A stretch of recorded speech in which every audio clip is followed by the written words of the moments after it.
Great. So, yesterday we looked at our first little bits of asynchronous code. We looked at how to do things like callbacks, and we also looked at promises, which is not that one, but okay, let's just take my word for it. We looked at promises. And today we're going to look at some syntactic sugar for promises. So in other words, under the hood, this syntax is just creating a promise, and it's effectively doing the .then syntax and chaining on things for us. But it's a more modern syntax. It's a little bit easier to read and to write for most people. So in 2015 we got promises in the core language of JavaScript. They'd been available as an extra library since then that we could add into our JavaScript code. But we got them in the core language in 2015 in ES6.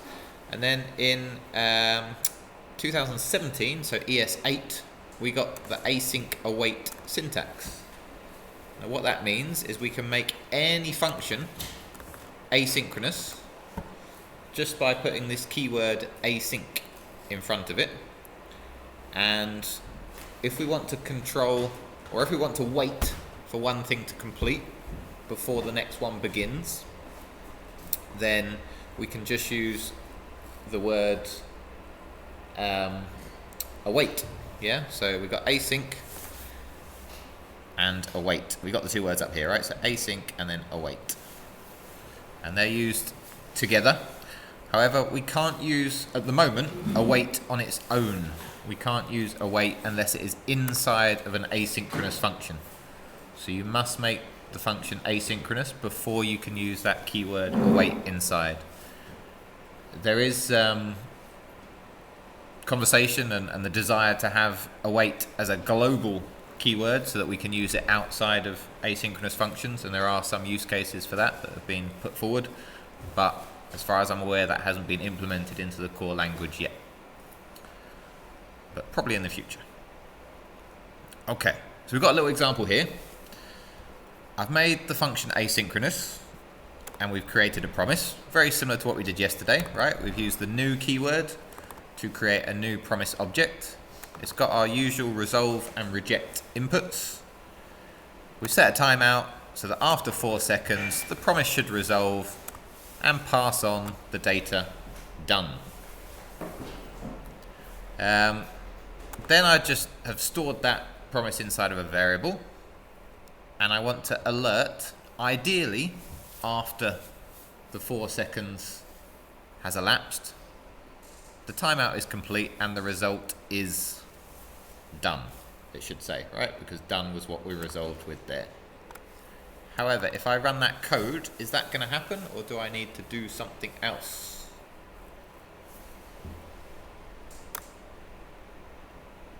Would you like me to run it and see what happens? What do we think we're going to alert to the page? Just think of alert as like a console.log if you haven't seen alert before, but it brings up a box on the page instead of logging it to the console. So what will it say?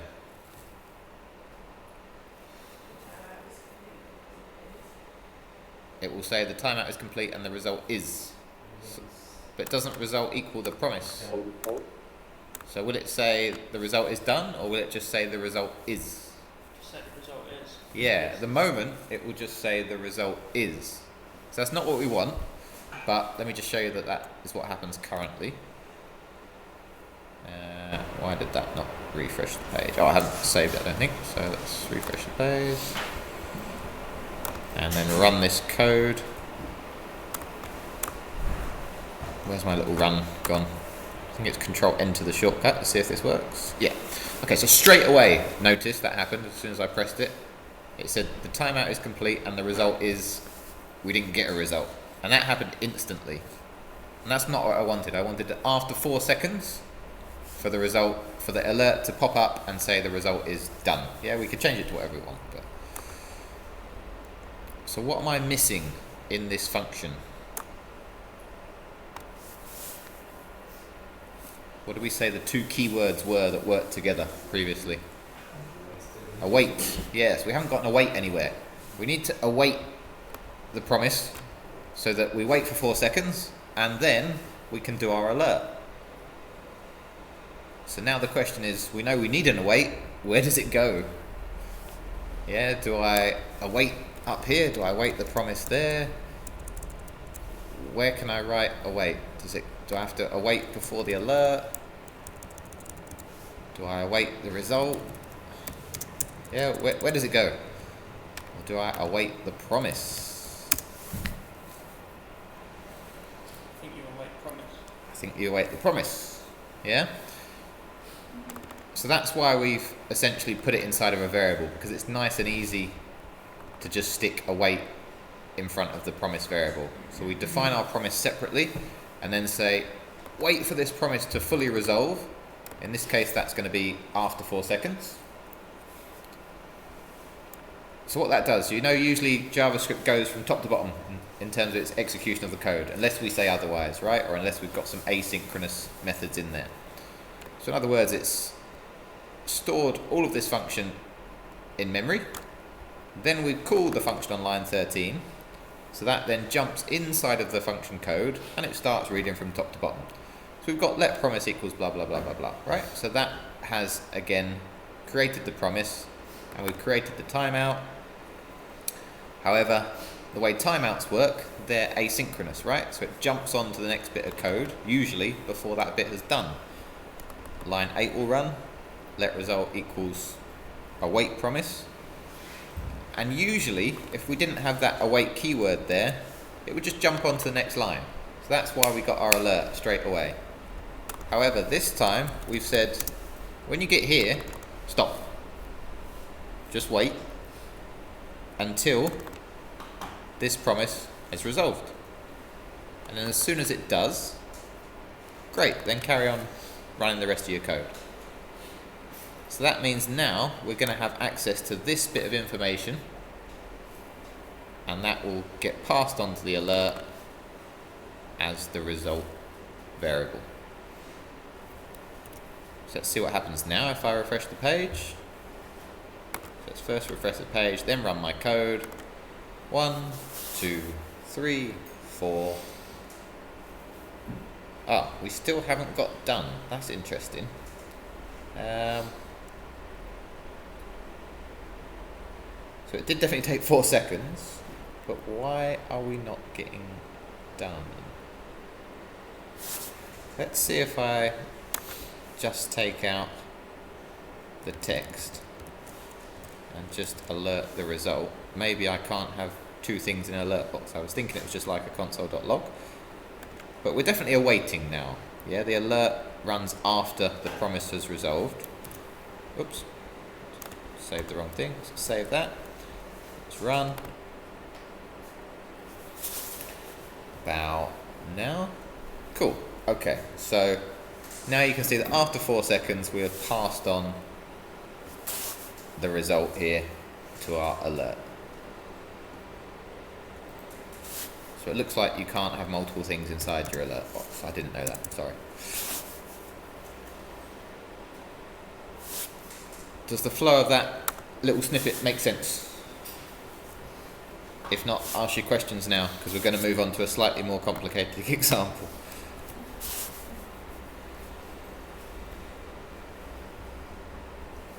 No? No questions? I've got a question. Yeah, go ahead, Max. Does it actually stop running the code, or does it just do other things before it goes to line 11? So it gets to line 8. Yep. It's okay, I'm going to wait for the promise. Yep. But it seems a bit problematic to me to say, okay, it's going to stop running any code until it gets resolved. So would it go and do something else? If some other code, let's say you're running 2 async functions, so it'll stop at 8, do something that's going to come back and say, okay, yeah, line 8 is already started, now I'm going to do line 11. Mm-hmm. Is that what happens, or does it actually literally stop and then wait for the 4 seconds and then go to 11? No, it can definitely do other things, yeah. So the whole function is asynchronous, which means it's queued somewhere else. Yeah, it's on that macro task queue. So it's not blocking your application, your whole application for 4 seconds, definitely not. It's blocking the rest of this function, if you like, for 4 seconds. But don't forget that this function is asynchronous. So if we had some other stuff outside of here, yeah, whatever's outside of here, then it could continue running all of that code. And that might be other functions, that might be lots of other stuff, yeah, going on there.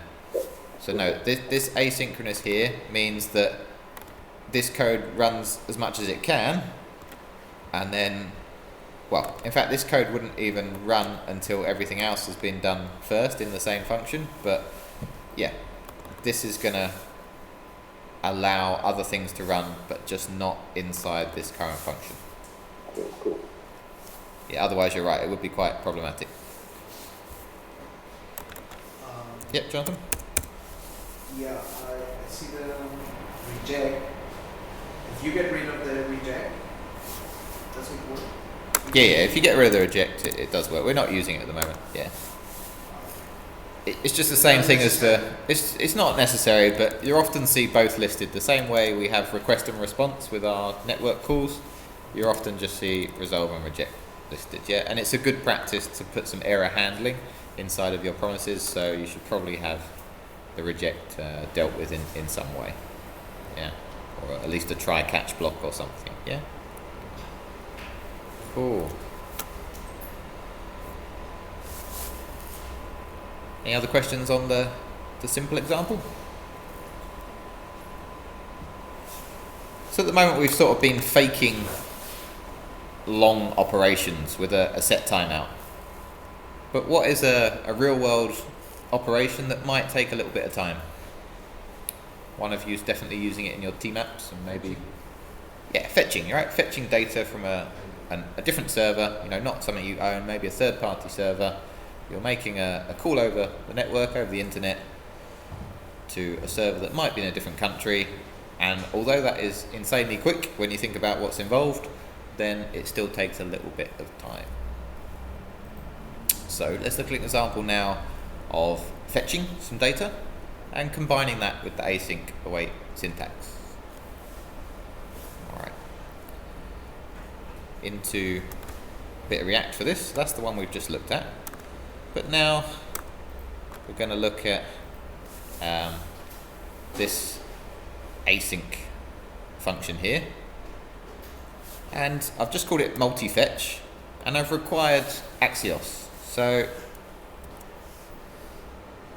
if there are some of you out there who don't know what Axios is, then Axios is essentially just another tool for making network requests. So whereas fetch is a built-in tool into the browser, then Axios is a tool developed by someone else, and it's not built into the browser, but it's a very common module that you'll see in Node applications or just in other applications such as React app, yeah? Just the syntax is a little bit easier than using fetch, and it also adds a lot of custom headers for you that are often required to get some data back from third-party APIs. Otherwise your request might get rejected just with the fetch. Fetch is very good if you want to make custom requests. Axios just sort of handles all that for you, and it just works. So often people prefer to use it. There's less settings. You know, we had to put in all those, in fact I think I've got the example here in the users.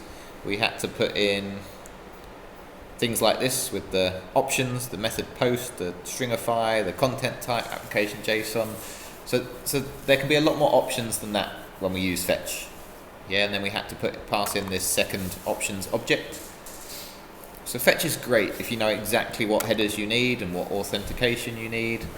However, Axios, if you just need a basic fetch request, can be easier to use. So I just wanted to show you that as a second option as well. Okay, so what does this asynchronous function does? Well, first, before we do anything, we want to just get some coffee, right? It's going to be a long day, so we want to get some coffee. That's going to take a little bit of time. So this is almost faking what we did before, right? It's just setting a timeout that resolves with coffee and then a little coffee emoji, which is terrible that you can barely see it, which is why I've written the coffee as well. So after 2 seconds, that promise should resolve. So far, very similar to the previous example. And then, inside of a, let me just get rid of that one, because we're not using that one anymore. That one didn't work when I tested it this morning. Yeah, so then we've got a try catch block. So in other words, when you see error handling sometimes, you stick the bit of code in that you want to be successful inside of a try block, which is all the way up to there. And then if there was an error somewhere in there, just a general one, then instead you're going to catch that error, which is what the E object stands for here, and then just log that to the console as an error object or as an error output. Okay, so let's look a little bit closer at the function that we want to run. So first, as I said, we've created the coffee variable and we've set that to get the coffee first and await. So straight away we do our promise and we stop. Nothing else happens. Once we've got the result, then we log the result of coffee to the console, and then we can go on and do our work for the day. We want to get some data from some third-party APIs. So this example here is courtesy a bit of Wesboz, so I thought it very nice to leave his name in there. So we're going to do a fetch request to his GitHub account. So that will return some data about him.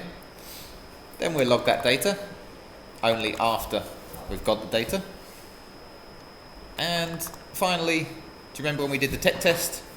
We did a fetch request to get some utility data. And because I want to show the result of doing two promises at once and waiting until both of those promises are resolved, we're going to do these two things together. And then we can await this new method, promise all. Yeah? So we're not just awaiting one single promise, we're awaiting multiple promises. And the benefit of this, well, I'll probably show you the benefit of this, but the benefit of this is the two promises get fired off together. So straight away we fire off the utility promise and the user promise together. Yeah, we're not awaiting each promise individually. So let's say, for example, the utility promise took 3 seconds and the user promise took 2 seconds. If we awaited both of them, that's going to take 5 seconds, all in all, before we get all the data. If we wrap them inside a promise all, and we pass them in as an array, then they get fired off together, which means both promises will come back within 3 seconds, yeah? The longest one took 3 seconds. So you can see how if you're getting data from lots of different sources, it makes sense to wrap them inside a promise all, and that doesn't increase the amount of time that you're waiting. I then assign the result of each of them into a variable, the first one into utility variable, the second one into user. So this is just a bit of array destructuring, the same way you use the useState method, useState hook in React. And then finally we just log that out to the console once we've got all the data. We can log out the electricity, we can log out the gas reading, and we can log out the datas from the user, which was the result of the user promise as well. If anything goes wrong, it will run the catch block. Otherwise, that try block will just execute. There's a lot in there. Shall I run it first and then we'll come back and ask some questions about it? Yeah? I don't think there's anything wrong. We can break it afterwards and see what happens if we change certain things. Let's just get rid of that as well. So, oh yeah, so then I've exported that, and that means that I can just call it in my app.js, which is of course getting rendered to the page. Yeah, so that's all that's doing. I've commented out everything else essentially. Alright, so the server should already be running, and it's running here. So essentially it's a blank page, right? But the key thing is what happens when I refresh the page and we therefore invoke that function. Invoke the multi-fetch function. So what do we think is going to happen first? Remember what was at the top of our function?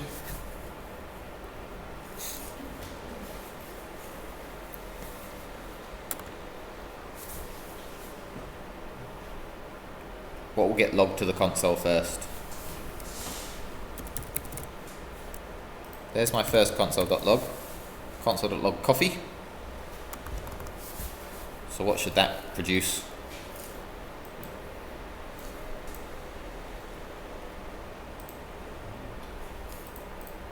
Yeah. Says Jonathan. Coffee. Yep. Up there. That's what the promise resolved to. Yeah. Good. Second console.log is there. Where's data? He's a modest man. He says it's only mediocre code, but so that should be the result of this promise. So Axios, just like fetch, returns a promise. Axios is like a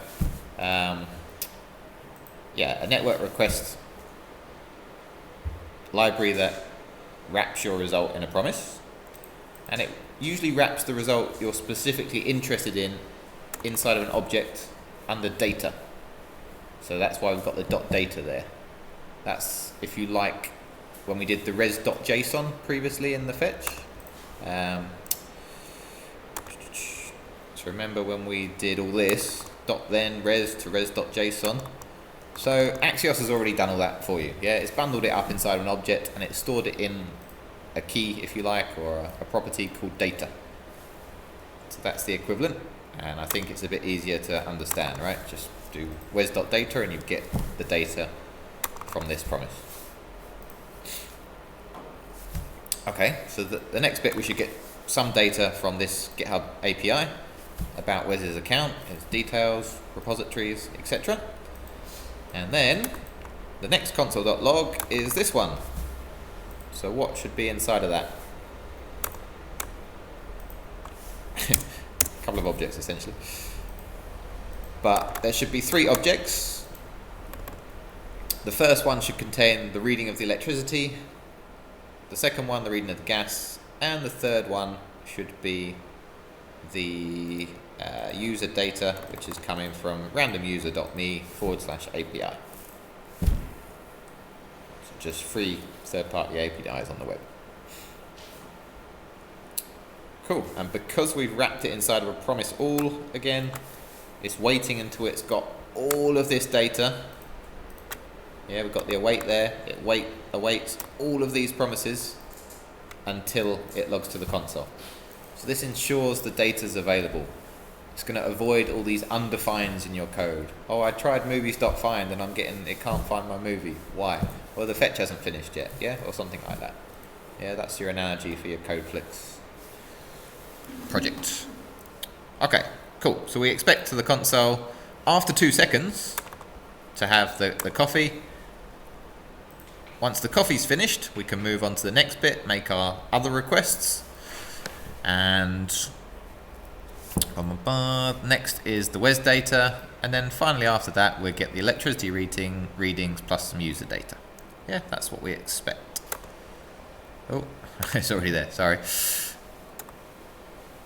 So if I refresh this page, let's see what happens. 1, 2, coffee, and then the data almost instantaneously afterwards, right? But you saw there was a slight delay. First it got Wes's data from the GitHub.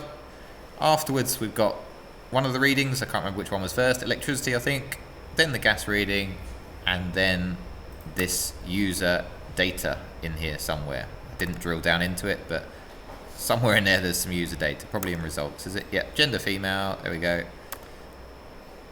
Donna Bailey at example.com. Cool, so that all seems to have worked. How about if we wanted to return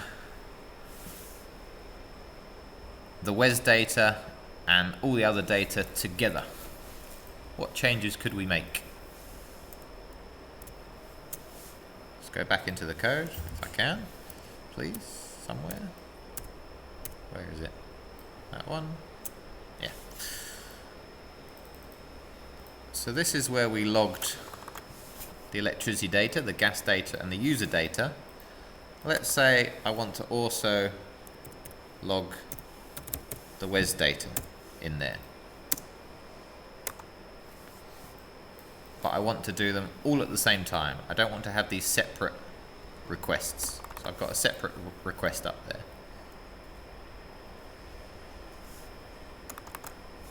So I just get rid of that.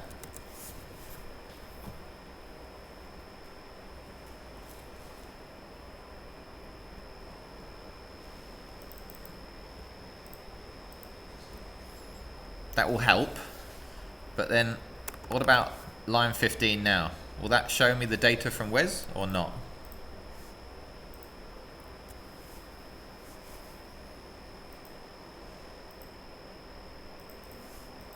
What do you think is going to happen first? Do you think this request will go to GitHub and get the data before the JavaScript code manages to console.log it? Or do you think the console.log will run before the data has come back from GitHub? I've taken out the await.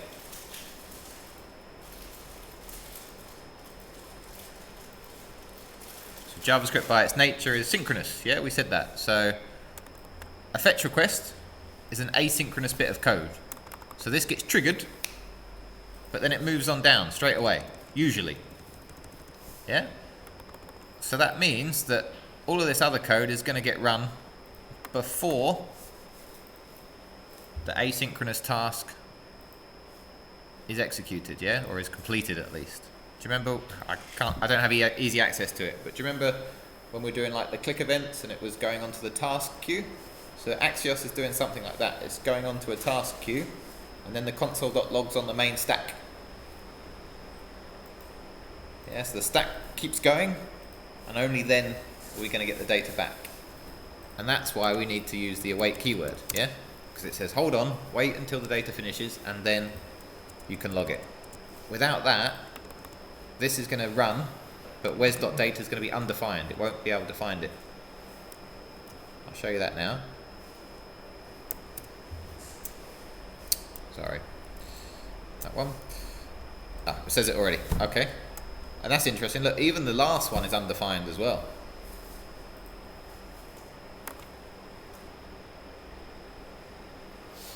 See, look, we haven't even got Wes's data now.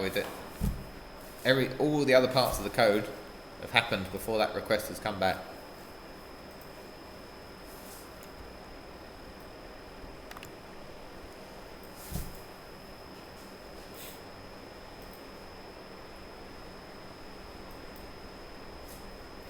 So the code has reached the very bottom before this data arrives. And therefore it's useless doing that request. So how could I make my log wait for all 3 bits of data? In line 21. 21, yes, we've got promise all. We add Wes to the left side of the declaration. Fantastic. Oh, to the left side. Yep, we can do that. So we put it in a variable, definitely. I've already put it in a variable,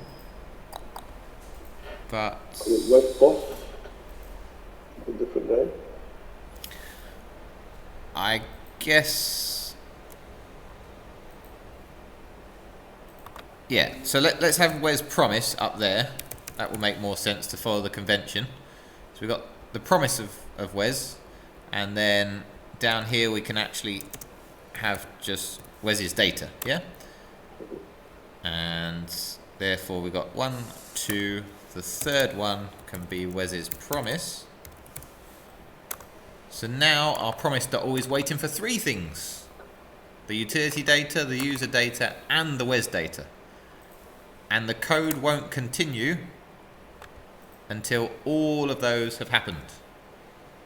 All of those have resolved. All of those has returned their correct data. And only then will we log it.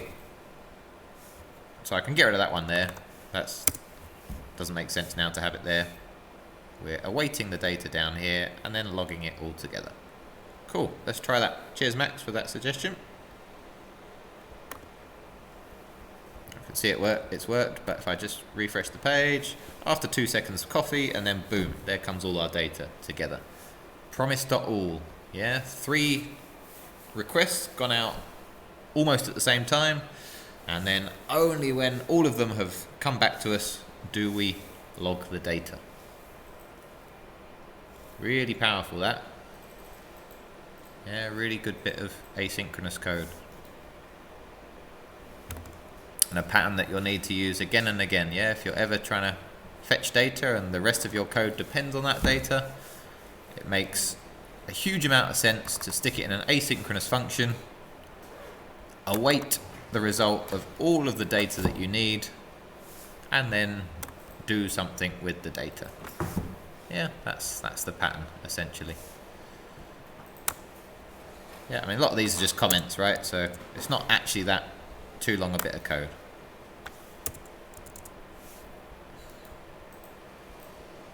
You know, and the coffee is just a silly example, so we can get rid of all that as well.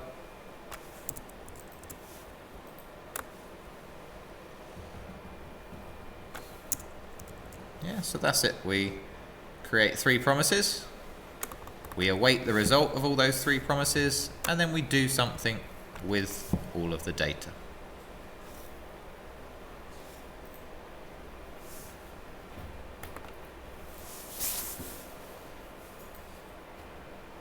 Any questions?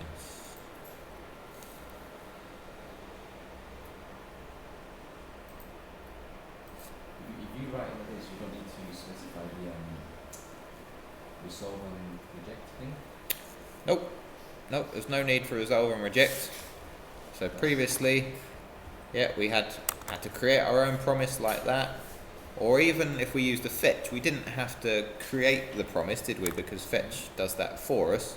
But we still have to have the result coming through and then a function to do something with the result, yeah? So it would have definitely been harder to write just using the dot then promise syntax. I mean, this is just a function essentially, right? You're assigning variables, you just say, hang on a minute, wait for this bit, and then you carry on. So really fine-grained control flow in your functions there.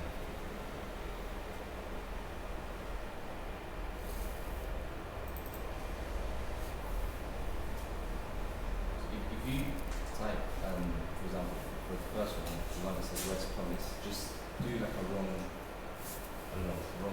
URL. Wrong URL? So you can just see the Yeah. patch. Absolutely.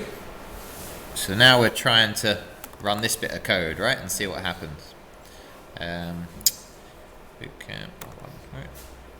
Error, network error. Yeah, so that is what the error has produced for us and spat into the console. I'll refresh it straight away. If we still had a coffee there, 2 seconds would pass, we'd get the coffee result, and then we'd get the error, right? But because I've got rid of it straight away, it's logged an error, and specifically, look, error name not resolved. So it's actually really descriptive for us. We can see clearly where the problem line was. I know the line number's not the same because Webpack's bundling it up for us, so we can't look for line 166, but we could at least take this, we could highlight that, all right, Control C on that, go into our code. My search is down here, yours is probably up here on the left hand side, but my search is down the bottom. I can then just search for that bit of code, hit enter, and look, one result in one file. Oh look, asynchronous, probably gives me the line if I pull it up a bit further. So that's the file where the error is. There it is. Oh, and it's highlighted it for me. Right, that's where the error was. Cool. I'll change that. And we're good to go again, yeah? So that was a nice way to debug things, yeah? Try all of this code. If something goes wrong, just capture that error and log it. It's going to help you debug a little bit as well, yeah? So if you're making API calls for the first time, or you've been given a new task and you're not entirely sure that you've set it up correctly, stick it in a try block, catch the error, yeah? If the bit of code throws an error, and Axios is pretty good at errors, right? It's pretty descriptive in its errors, so it's got a lot of stuff going on behind the scenes, and that's why we got that such a detailed error there.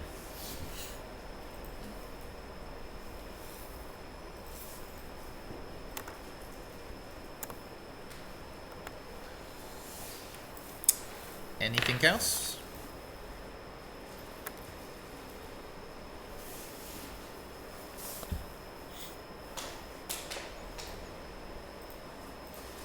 No? I'll leave it there then. Yeah, and I'll share the code again because you can use that as a template, maybe even for the team apps and stuff. Thanks very much.